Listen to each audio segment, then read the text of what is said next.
Sikiliza hii hadi mwisho. Najua ni watu wachache sana watakaonielewa.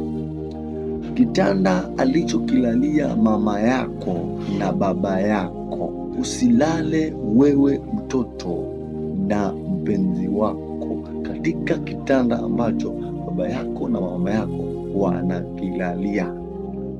Najua hautanielewa. Narejelea tena.